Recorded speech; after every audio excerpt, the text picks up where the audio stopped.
Have you ever wondered why, despite doing everything right, being kind, being good, staying out of trouble, you still feel powerless? Have you ever looked around at a world full of smiling faces and felt a strange emptiness beneath your own? They told you that happiness was the goal, that if you just stayed positive, everything would work out, that suffering was a sign of failure, that anger was dangerous, that ambition was too much.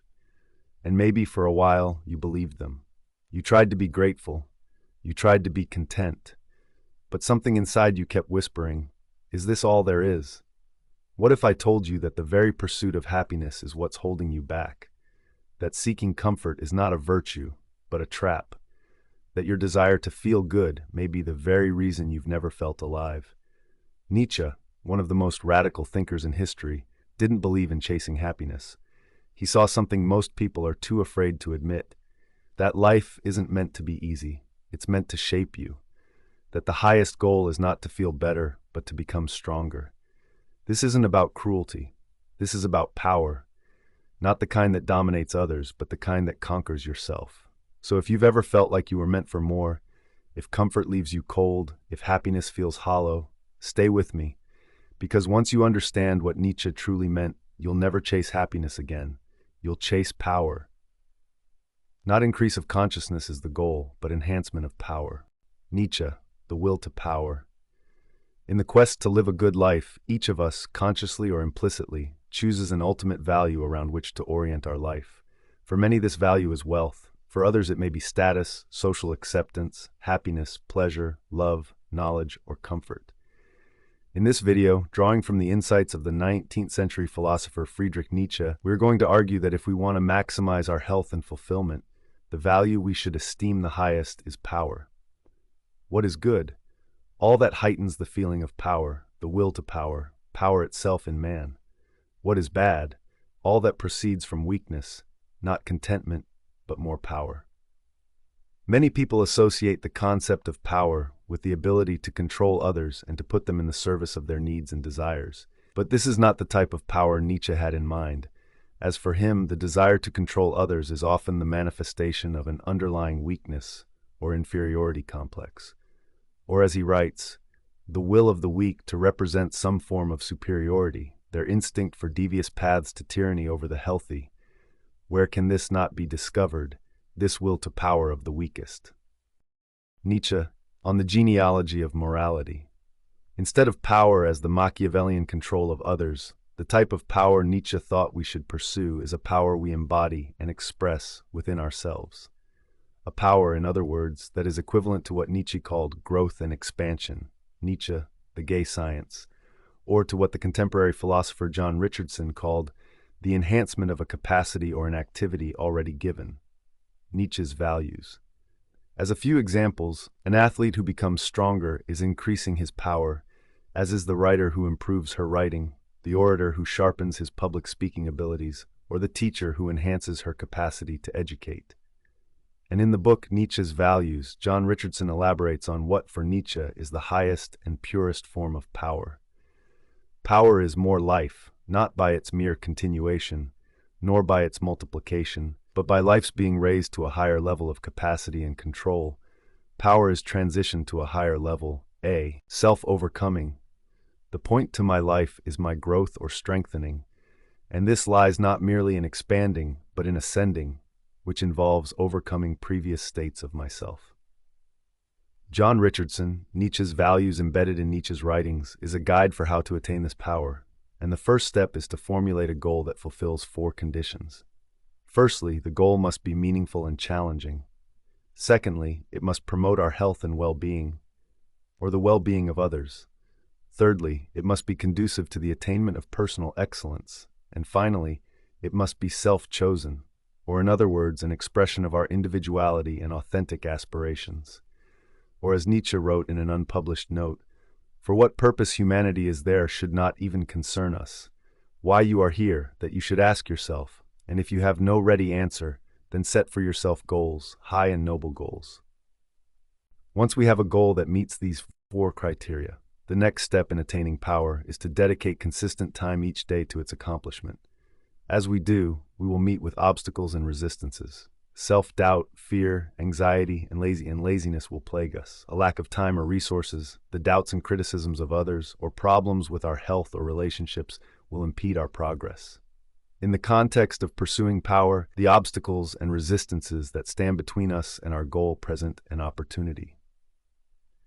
For when we confront a resistance, if we then stretch the limits of our mind and body in the quest to overcome it, we increase our power. Resistances are valuable for the seeker of power in the same way a skilled opponent or enemy is valuable for the ambitious warrior. For just as a warrior grows more skilled when he faces a worthy opponent, so too resistances function as catalysts that propel us to enhance our capacities and overcome our weaknesses. Or as Nietzsche puts it, the will to power can only express itself against resistances. It seeks what resists it. All expansion, incorporation, growth is striving against something that resists. A strong nature needs resistance, hence it seeks resistance. If we engage in what Nietzsche called the game of resistance and victory, which consists of a hindrance that is overcome and immediately followed by another hindrance that is again overcome, we will increase our power and eventually attain the goal we have given ourselves. And then, the final step in Nietzsche's guide to power is to put the goal and whatever it is we have become, created, or achieved behind us and set our sights on the next, greater goal. Whatever I create, and however much I love it, soon I must oppose it in my love, thus my will wills it. Nietzsche, thus spoke Zarathustra, or as the philosopher Bernard Regenster explains in more detail, he who wills power must not, strictly speaking, destroy what he has created or hate what he loved. Rather, he must overcome what he loved or created. His will to power soon induces him to find any given creative achievement, any attained object of a determinate desire, no longer satisfying, no longer enough. The agent in pursuit of power does not seek achievements, so to speak, but achieving. What he needs are fresh, new, perhaps greater challenges. And this explains why the pursuit of power assumes the form of growth or self-overcoming. Bernard Regenster, The Affirmation of Life and the Will to Power, Nietzsche explains that the pursuit of power is without final goal, unless the joy of circle is itself a goal. Here the circle represents the cycle of choosing a goal, confronting and overcoming resistances, increasing our power, attaining the goal, and then putting our creations and achievements behind us and starting the cycle anew. In structuring our life around the pursuit of power, there is no point in time, excluding death, at which we stop partaking in this cycle, this circle of power. Hence, such a life is without a final goal, unless, as Nietzsche explained, we consider the goal to be the joy or the great happiness that is a spontaneous byproduct of repeatedly increasing our power. What is happiness? The feeling that power increases, that a resistance is overcome. Nietzsche, the Antichrist. Joy is only a symptom of the feeling of attained power. One does not strive for joy. Joy accompanies.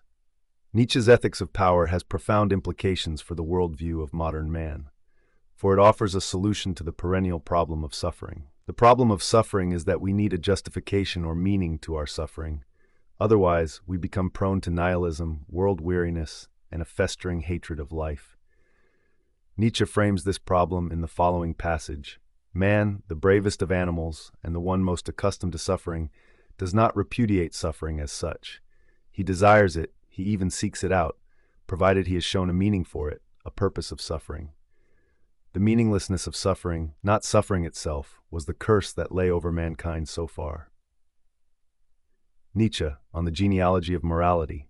Many religious, philosophical, and political systems throughout history have attempted to solve the problem of suffering by positing that this reality in which we suffer is but a transition to another, better reality, a true world, in which suffering is kept to a minimum or absent completely.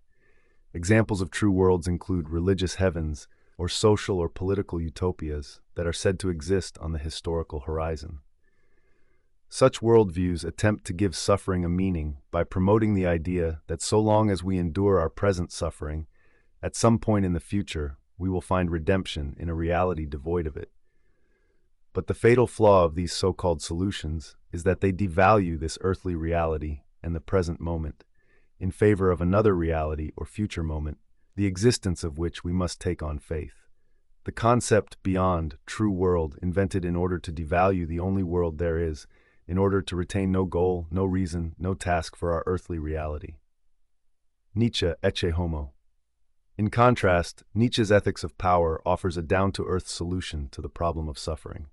For if we take power to be the highest human value, the value that above all promotes individual flourishing, then we must also value the resistances that grant us the opportunity to increase our power. Suffering is defined by resistance. It is a feeling of pain or distress as a result of being hindered in some manner. Therefore, if we value power, we must also value suffering, as it is an essential ingredient of power. Or, as Nietzsche explains, human beings do not seek pleasure and avoid displeasure. What human beings want is an increase of power. Driven by that, will they seek resistance? They need something that opposes it. Displeasure, as an obstacle to their will to power, is therefore a normal fact. Human beings do not avoid it. They are rather in continual need of it. Nietzsche, the will to power. Nietzsche's worldview does not require any leap of faith, nor does it encourage us to place our hopes for salvation in something outside of us, be it a god, science, a politician, or a political or religious ideology. It is a worldview which offers a convincing and sober solution to the problem of suffering.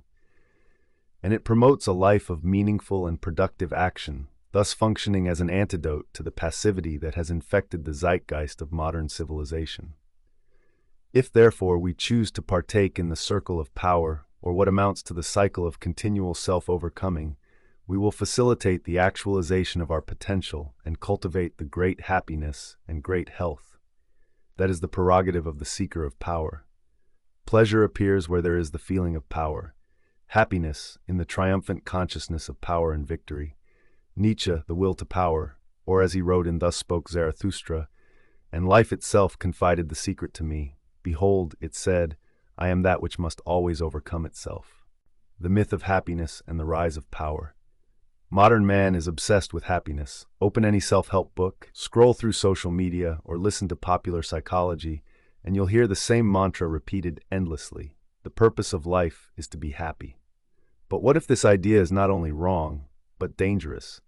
What if the constant pursuit of happiness is precisely what's making people weak, lost, and enslaved? Friedrich Nietzsche rejected the idea that happiness was the highest goal. To him, it was not the mark of a flourishing human being, but of a domesticated one. Happiness, in the way most people define it, comfort, pleasure, contentment, is not a virtue, but a sedative, a subtle form of slavery masked as fulfillment. Happiness, a warm belly, a full stomach, and no more desires? Nietzsche mocked, the last man blinks.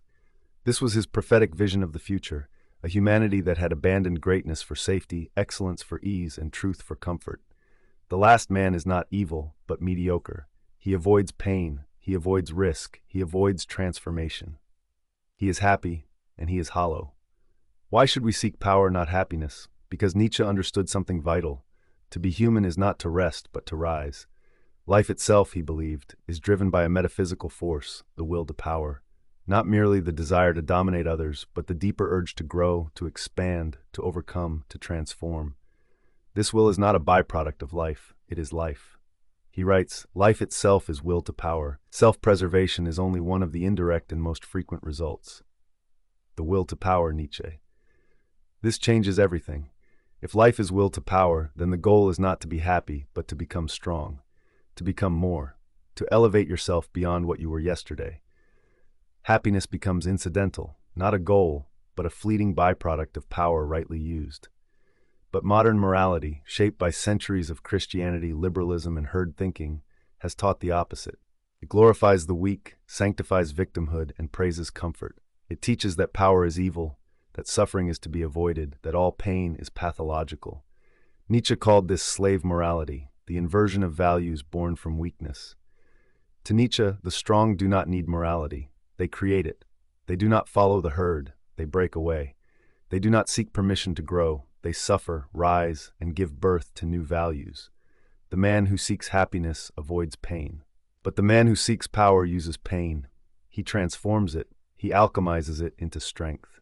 This is the difference between existing and becoming. Consider two men. One lives for comfort. He avoids all conflict. He seeks pleasure and approval. He stays in the middle. He is happy, at least by appearances. But the other man? He climbs, he suffers, he fails, he endures ridicule, he stands alone, he sacrifices. But he is becoming. Every challenge refines him, every struggle is fuel. He is not always happy, but he is alive with fire. Who would you rather be? Nietzsche knew that modernity's obsession with happiness was not progress, it was regression, a retreat into passivity, a denial of the tragic, heroic nature of human existence. Happiness is not a reward, it is a consequence, he might have said, a consequence of will, of action, of creation. Happiness is not the end, it is the echo of power properly directed. That is why Nietzsche admired the Greeks, not for their pleasures, but for their tragedy. He saw in their myths the beauty of struggle, the nobility of suffering, the grandeur of striving, Prometheus stealing fire, Achilles charging into fate, Dionysus dancing through death. These were not happy stories, but they were powerful, they were alive. So why should you seek power, not happiness? Because happiness is fleeting, but power is transformative. Power is not about controlling others, it is about becoming who you truly are. It is about sculpting your soul like marble, cutting away the excess and revealing the form hidden within. It is the courage to face life unflinchingly, to say yes even to suffering, to affirm your place in the great dance of becoming. Nietzsche's challenge to you is not to be happy, but to be worthy, worthy of existence, worthy of your pain, worthy of your potential. And that worthiness is born not in comfort, but in conquest. And so we begin, what Nietzsche really meant by power. When people hear power, they think of tyranny. They imagine dictators, oppression, corruption. But Nietzsche's idea of power was far more profound and far more personal. Power for Nietzsche was not brute force or domination over others. It was not about politics, control, or conquest in the ordinary sense. Power was existential. It was about the inner force that drives life to expand, to transcend, to overcome. It was about becoming more than what you are now. He called this the will to power, and it is the fundamental force of life itself. Where I found a living thing, there I found will to power. Even in the will of the servant, I found the will to be master. Thus spoke Zarathustra, Nietzsche. Even the smallest organism, even the meekest person, still carries within them this spark, the desire to express, to grow, to assert. But in the modern world, this will has been shackled. It has been redirected, suppressed, even moralized away. The result? A generation of people who mistake passivity for goodness, weakness for virtue, and safety for success. But power, rightly understood, is not oppression. It is self-overcoming. Nietzsche saw power in the artist who creates despite rejection, in the philosopher who questions everything, even at the cost of his sanity, in the warrior who faces death without flinching, in the individual who refuses to conform, who dares to live authentically, even if it means walking alone. Power is creative. It births new values. It destroys what is false, weak, or dead, and gives rise to something higher. Nietzsche revered this type of power, the kind that makes you recreate yourself. He wrote, "The noble soul has reverence for itself. Beyond good and evil, Nietzsche." This is the essence of the will to power, not power over others, but power within yourself. The power to become, to affirm, to elevate. The power to live without apology. The power to suffer meaningfully. The power to say yes to life, even when it breaks you. This is why Nietzsche praised the tragic hero over the happy man, the one who chooses to act, to strive, to affirm his existence in the face of absurdity. That man lives fully. He may fall, but he falls with greatness. He may suffer, but he suffers with depth. He creates meaning from chaos, not comfort from conformity. And yet modern man recoils.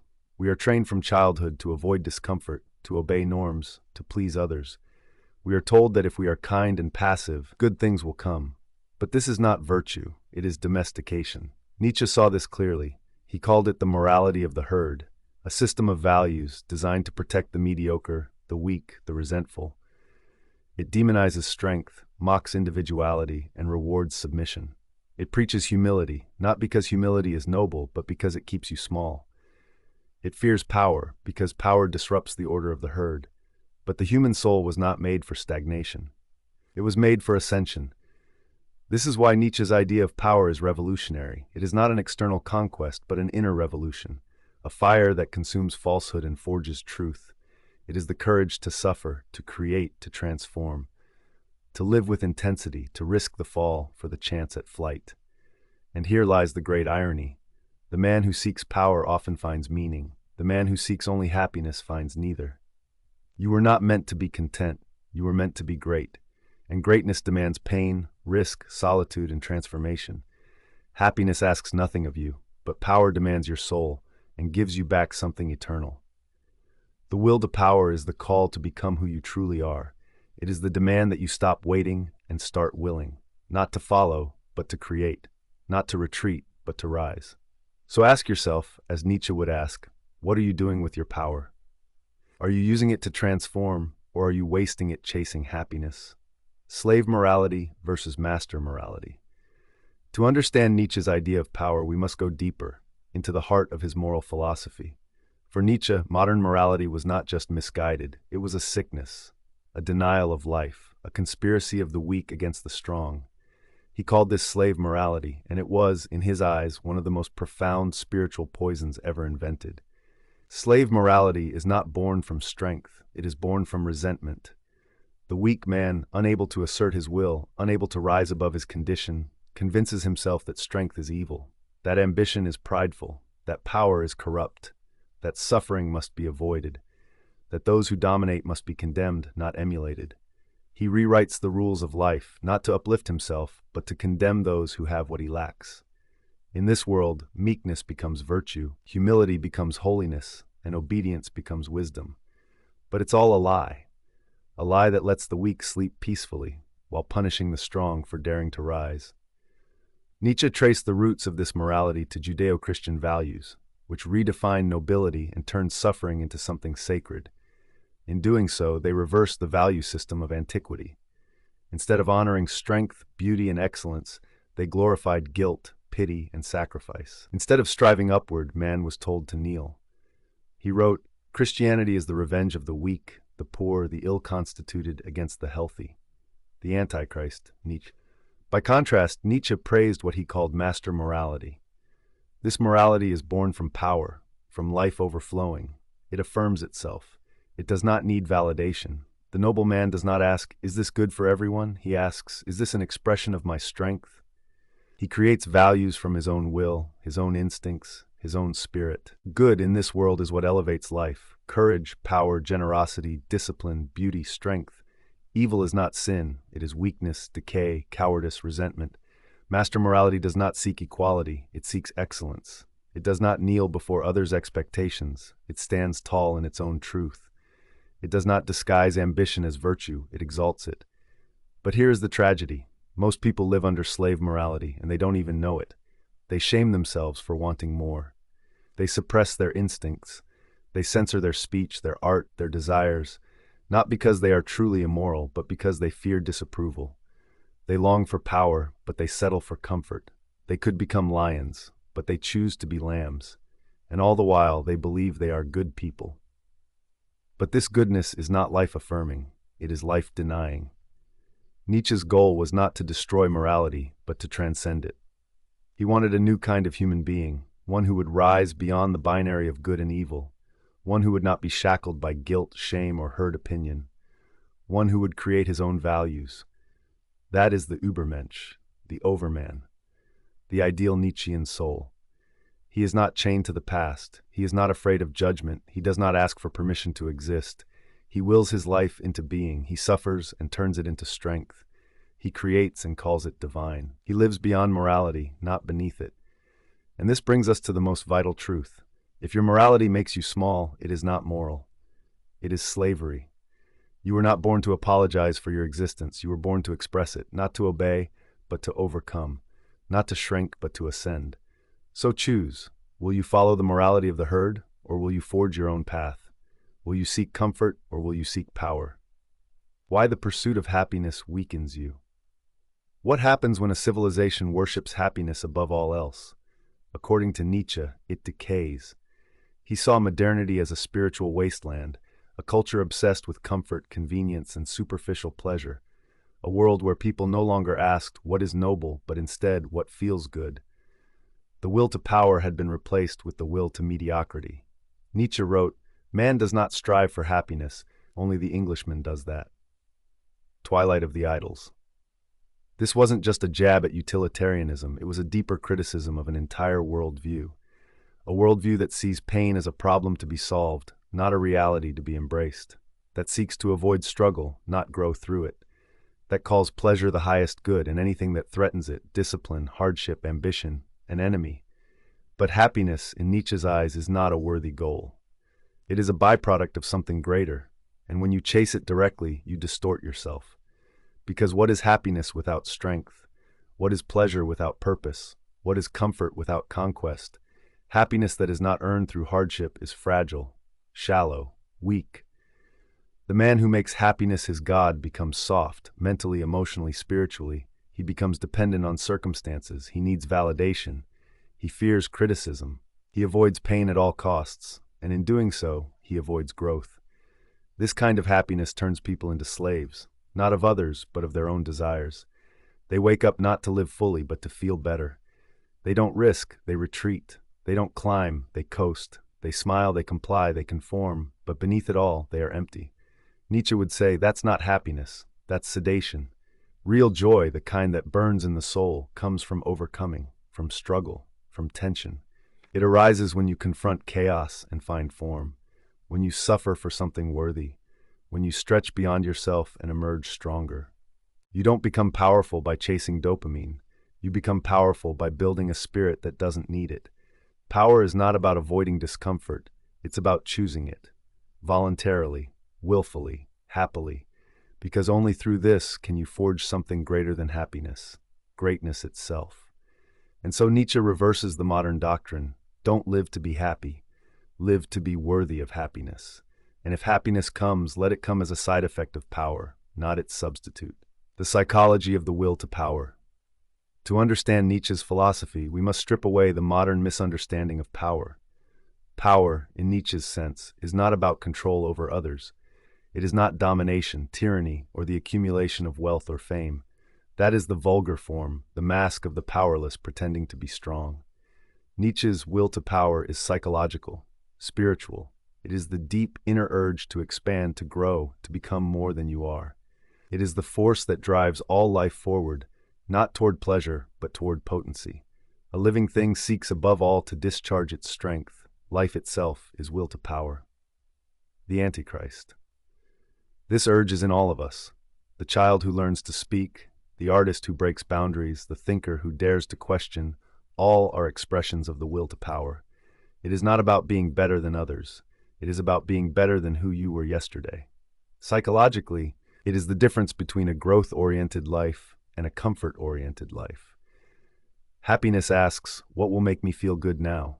Power asks, what will make me stronger in the long run? The first shrinks you, the second transforms you. This is why Nietzsche admired figures like Goethe, Beethoven, Caesar, and Napoleon, not for their dominance, but for their creative power, their ability to shape themselves and the world around them through sheer intensity of spirit. The will to power manifests in those who are willing to confront their fears, accept their flaws, and transmute suffering into strength.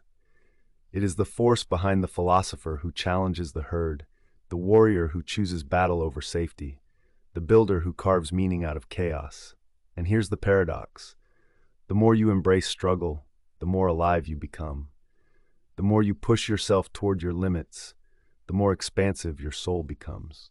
This is why Nietzsche saw modern man as spiritually ill, not because he was weak in body, but because he had lost the will to power. He had traded self-overcoming for self-soothing. He had become a psychological shadow of what he could be. The will to power is not a doctrine, it is a challenge. It whispers, stop asking what you're allowed to do, ask what you're capable of doing. Stop chasing approval, start building strength. Stop waiting for meaning, create it. This psychological lens changes everything. It reframes suffering as fuel, failure as feedback, discipline as freedom. You don't need to eliminate hardship, you need to harness it. That is the mindset of the strong. That is the spirit of the Übermensch. That is the path to power.